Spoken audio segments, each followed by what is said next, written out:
And you can then turn around and point to the area you came out of and say, if I went through that dark tunnel, if I went through that bad time, if I went through those broken moments, so can you.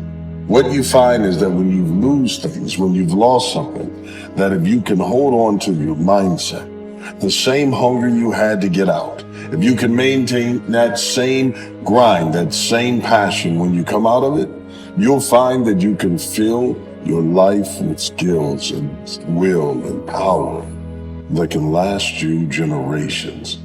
Now, how I judge success is how committed I am to pulling the potential out of myself and how good of a job am I doing at fulfilling my own true potential, okay? People ask me all the time, what is success to you?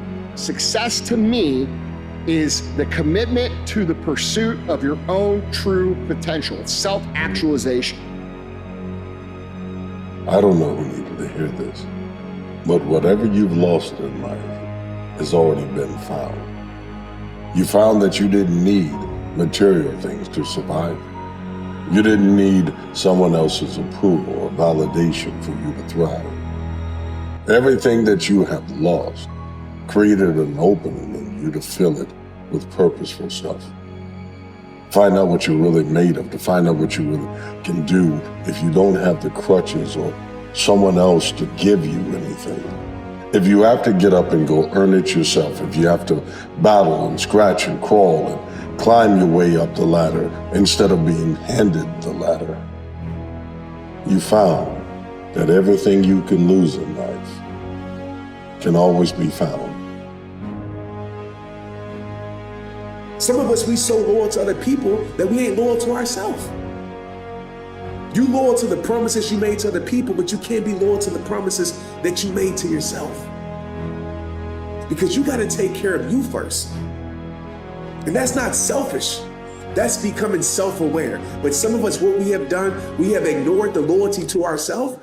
We have ignored the loyalty to our principles. We have ignored the loyalty to the standards that we set. We ignore all that and we give our loyalty to other people that don't deserve it, to other things that don't deserve it, to the wrong things in our life. And we wonder why we feel so much wrong inside of our heart.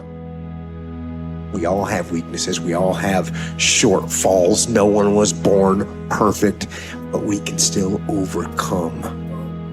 We can overcome our natal defects through unremitting effort and practice. If it's hard, why do people do it? You ask people who do things, people who climb mountains just for the sake of it. Nobody paying them to do it, just do it. I'm gonna swim the Atlantic Channel. Why?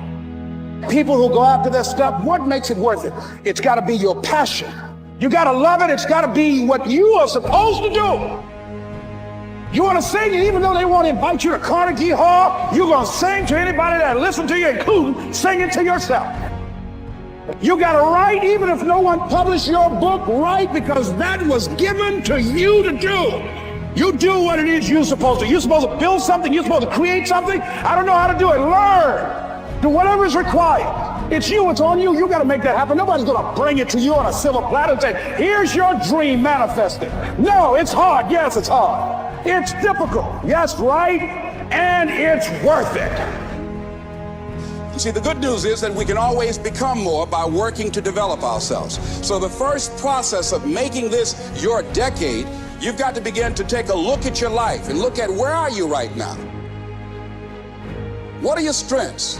What are your weaknesses? What gives your life a sense of fulfillment, a sense of joy? What does a full, rich life means to you? What is it that you could love doing 7 days a week that'll bring a smile to your face? Think about that. When that alarm clock goes off at 4 or 5 in the morning, your mind says no. You just say, it's just what we do. It's what we do now. Because to get to where you want to go, the amount of pain involved, the amount of mental pain, of how many times you're gonna have to do something that you don't want to do to get to where you want to go. There's gonna be more times you do something that you don't want to do than you are gonna want to do it. And that's your new norm. And then once you do this over and over and over again, it becomes like breathing. I don't want to live this lifestyle, but to get to the other side of this, I have to. The same hands that crawl and claw out of a situation can elevate you to the next level. You want to get better? You want to self-improve? Stop looking for a shortcut and go find your alarm clock and find your discipline and find your guts and your passion and your drive and find your will. And then you will find your freedom.